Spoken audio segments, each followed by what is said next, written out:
హరీష్ రావు గారి పైన కంప్లైంట్ చేయడం జరిగింది. తెలంగాణ ప్రజాప్రభుత్వం పైన తెలంగాణ ప్రజలు ఇవాళ ఇబ్బందులతో ఉండాలి, కరువు కాటకాలతో ఉండాలి, తెలంగాణలో వర్షాలు పడకుండా కరువుతో అల్లాడించాలనే ఒక దురుద్దేశంతో కుట్రపూరితంగా ఇవాళ క్షుద్ర పూజలు చేసి చాలా చట్టవిరుద్ధంగా అతను ఒక అనైతిక విలువలకు పాల్పడ్డాడు అనేది మనకు ఉన్నటువంటి పూర్తి సమాచారం. కాబట్టి తెలంగాణ ప్రజలకు హరీష్ రావు క్షమాపణ చెప్పాలని కూడా మేము కోరుతా ఉన్నాం, డిమాండ్ చేస్తా ఉన్నాం. ఎందుకంటే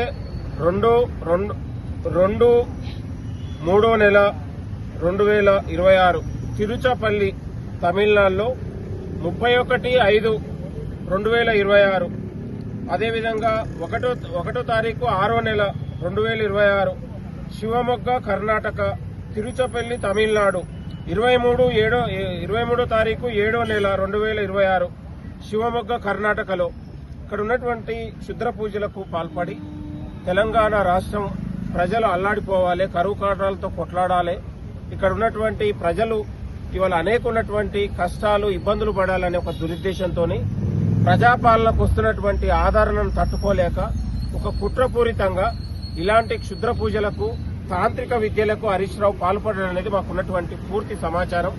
ఆ వివరాలను కూడా ఇప్పుడు ఉస్మానియా యూనివర్సిటీ పోలీస్ స్టేషన్లో ఫిర్యాదు రూపంలో రాసి ఇవ్వడం జరుగుతూ ఉంది. చాలా సిగ్గుచేటు. ఒక మాజీ మంత్రిగా ఉండి ఇవాళ హరీష్ రావు గారు తన కుట్ర బుద్ధితోని ఇవాళ ప్రజాపాలన పైన ఇవాళ ప్రజలు ఉన్నటువంటి సంతోషంగా ఉండొద్దని కుట్ర చేశాడు. కాబట్టి తెలంగాణ రాష్ట్ర ప్రజలకు హరీష్ రావు క్షమాపణ చెప్పాలి బేషరతుగాని మేము కూడా డిమాండ్ చేస్తా ఉన్నాం. తెలంగాణ పోలీసు వారికి ఉస్మానియా యూనివర్సిటీ పోలీస్ స్టేషన్ ఉన్నటువంటి సిఐ గారు కూడా ఇచ్చిన పూర్తి దర్యాప్తు చేసి విచారణ జరిపి అతని పైన ఉన్నటువంటి చట్టరీత్యా ఉన్నటువంటి బిఎన్ఎస్ చట్టాల ప్రకారం అతన్ని పూర్తిగా విచారించి ఉన్నటువంటి కేసు నమోదు చేయాలని కూడా మేము డిమాండ్ చేస్తా ఉన్నాం. తెలంగాణ రాష్ట్ర ప్రజలకు తప్పైందని క్షమాపణ చెప్పాలని కూడా హరీష్ రావుకు డిమాండ్ చేస్తా ఉన్నాం. ఇవాళ నోటీసులతోనో లేకపోతే ఇంకో వాటితోనో ఇవాళ తను ఉన్నటువంటి నిజాలను దాచి ఇవాళ తెలంగాణ ప్రజల దగ్గర సానుభూతి రాజకీయాలకు పాల్పడుతుండేం కానీ పూర్తి వివరాలు మేము అందించడం కూడా జరుగుతూ ఉంది. హరీష్ రావు గారు మీకు తెలంగాణ ప్రజలకు బేషరతుగా క్షమాపణ చెప్పేంత వరకు మేము ఊరుకోము. తెలంగాణ ప్రజలు నిన్ను అడుగున తరిమి కొడతారనే విషయాన్ని కూడా మరొకసారి గుర్తు చేస్తా ఉన్నాం. ప్రజాపాలన వచ్చిన తర్వాత 2.5 ఏళ్లలో తెలంగాణ రాష్ట్రంలో ఇవాళ రైతులకు, మహిళలకు, నిరుద్యోగులకు ఇవాళ అభివృద్ధి సంక్షేమ పథకాలకు పెద్దపీట వేసి దేశంలోనే తెలంగాణ రాష్ట్రం ఒక అద్భుతమైన పాలనగా ముఖ్యమంత్రి రేవంత్ రెడ్డి గారి నాయకత్వంలో ఈరోజు ముందుకు సాగుతున్నటువంటి తరుణంలో ఓర్వలేక తన కుట్రబుద్ధితోని ఇవాళ హరీష్ రావు ఇలాంటి నీచమైన దిగజారుడు కార్యక్రమాలకు, దిగజారు చర్యలకు, అనైతిక చర్యలకు పాల్పడ్డాడు. ఇది పూర్తి వివరాలతో పోలీస్ స్టేషన్లో ఇచ్చిన చట్టరీత్యా చర్యలు తీసుకోవాలని కూడా పోలీసు వారిని కోరుతా ఉన్నాం. ఉపాధి ఉద్యోగాల దిశగా అమలు జరుగుతున్నటువంటి సందర్భంలో ఇవాళ హరీష్ రావు లాంటి నాయకుడు కుట్రబుద్ధితోని ఇలాంటి అనైతిక చర్యలకు పాల్పడడం అనేది చాలా సిగ్గుచేటు. కాబట్టి పోలీసు వారిని కూడా మేము కోరుతా ఉన్నాం, దీనిపైన పూర్తి దర్యాప్తు జరగాలి, విచారణ జరిపి బిఎన్ఎస్ చట్టాల ప్రకారం అతన్ని అరెస్ట్ చేసి శిక్షించాలని కూడా మేము కోరుతా ఉన్నాం. హరీష్ రావుకు నిజంగా నిజాయితీ ఉంటే, చిత్తశుద్ధి ఉంటే తెలంగాణ ప్రజలకు ముక్కు నేలకు రాసి క్షమాపణ చెప్పాలని కూడా డిమాండ్ చేస్తా ఉన్నాం. ఒక విషయం, మీ ముఖ్యమంత్రి గారిని కూడా కొన్ని మాటలు చేసినాడు కేటీఆర్. ఎలా అంటే ఇంటర్వ్యూకి ఏమైనా వెళ్ళాడా, చదువుకున్నాడా అని చెప్పేసి కూడా కొన్ని మాట్లాడడం కూడా జరిగింది కదా, ఎట్లా చూస్తారు? ఇప్పుడు తెలంగాణ రాష్ట్ర చరిత్ర గురించి తెలియదు, విద్యార్థుల గురించి తెలియదు. ఎక్కడో బాల్యం అంతా ఎక్కడో ఉన్నటువంటి గుంటూరు విజ్ఞానంలో చదువుకున్నాడు. దొంగచాటున ఉన్నటువంటి అత్యవసర మార్కులతోని దొంగచాటుగా అమెరికాకి వెళ్ళి అక్కడ ఏం చేసిండో ఎవరికి తెలియదు. కాబట్టి కేటీఆర్ లాంటి వాడు మాట్లాడితే తెలంగాణ ప్రజలు పట్టించుకోరు. కేటీఆర్ అవినీతి పైన వాళ్ళ కబంధ హస్తాల నుంచి ప్రజలను విముక్తి చేసి ఒక యోధుల్లాగా పోరాడి గెలిచినటువంటి నాయకుడు రేవంత్ రెడ్డి గారు. ఒక రైతు బిడ్డగా సామాన్య కుటుంబం నుంచి వచ్చి ఇవాళ రాష్ట్రానికి ఒక ముఖ్యమంత్రి అయ్యిండు.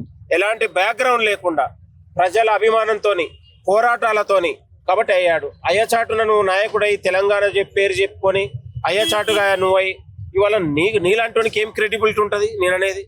ఇవాళ నీ చరిత్ర తెలుసు, నీ రాజకీయ మరణ శాసనం కూడా రేవంత్ రెడ్డి గారే రాస్తారు. అఫిడవిట్ నువ్వు నింపడమే తెలుసు, నీ రాజకీయ మరణ శాసనం కూడా నింపుతాడు, రాసి పెట్టుకో. మళ్ళా వచ్చేసారి కూడా మీరు అసెంబ్లీ కాదు, అసెంబ్లీ గేట్లను కూడా తాకనీయం బిడ్డ, గుర్తుపెట్టుకోండి. మీ దగ్గర ఏం ఆధారం లేదని చెప్పి తాంత్రిక క్షుద్ర అంటే పూజలు నేను అనేది హరీష్ రావు గారు పదే పదే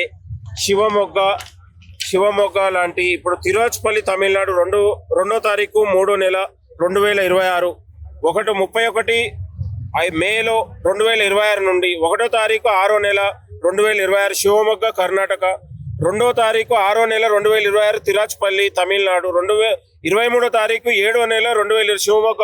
అంటే పదే పదే ఆ ప్రాంతాలకు వెళ్ళి ఇవాళ తాంత్రిక విద్యలకు నిలయమైనటువంటి ప్రదేశాలకు వెళ్ళి, క్షుద్ర పూజలకు నిలయమైనటువంటి అఘోరాల దగ్గరికి వెళ్ళి పదే పదే ఉన్నటువంటి ఇలాంటి నైతిక చర్యలకు పాల్పడడం అనేది మాకు పూర్తి ఉన్నటువంటి సమాచారంతోనే మేము మాట్లాడుతా ఉన్నాం. కాబట్టి హరీష్ రావు తెలంగాణ ప్రజలకు క్షమాపణ చెప్పాలి. ఇవాళ ప్రజలు, రైతులు, నిరుద్యోగులు, మహిళలు ఇవాళ సంతోషంగా ఉండి తెలంగాణ రాష్ట్రం ప్రజాపాల 3 పూలు 6 కాయలతోని ముందుకు సాగుతున్నటువంటి తరుణంలో ఓర్వలేకనే ఇలాంటి దుశ్చర్య చర్యలకు హరీష్ రావు పాల్పడడం అనేది మాకు ఉన్నటువంటి సిమోగాలో ఇట్లాంటి కార్యక్రమాలు జరుగుతున్నాయి. కాబట్టి విజిటింగ్ ప్లేస్ కూడా కదా కర్ణాటకలో చాలా. నేను అనేది ఇవి ఒక అఘోరాలు నివసించే ప్రాంతాలు. ఇవాళ రెగ్యులర్ గా అక్కడ ఉన్నటువంటి తాంత్రిక విద్యలు, క్షుద్ర పూజలు జరిగే ప్రాంతాలకు హరీష్ రావు వెళ్ళిండి అనేది మాకు పూర్తి సమాచారం ఆధారాలతోనే. నేను అనేది వ్యక్తి వెళ్ళి అక్కడ జరిగినటువంటి ప్రూఫ్స్, వీడియోలు ఇది కాదు. నేను అనేది పదే పదే ఆ ప్రాంతాలకు వెళ్ళి అతను ఇలాంటి చర్యలకు పాల్పడడం అనేది మేము పూర్తి ఆధారాలతో ఆరోపణ కాదు, పదే పదే ఆ ప్రాంతాలకు వెళ్ళాడు. మాకు ఒక పూర్తి సమాచారంతో మేము మాట్లాడుతా ఉన్నాం. కాబట్టి దీనిపైన హరీష్ రావు తెలంగాణ ప్రజలకు క్షమాపణ చెప్పాలి. ఇవి మేము మాట్లాడినందుకే కదా నోటీసులు ఇచ్చేది. ఇవాళ తప్పును కప్పిపుచ్చుకొని నోటీసుల రూపంలో ఇచ్చి సానుభూతి రాజకీయాలకు హరీష్ రావు పాల్పడుతుండే. కానీ అసలైన నిజాలను పోలీసు వారు కూడా బయటికి తీయాలి, దర్యాప్తు జరగాలని కూడా కోరుతున్నారు.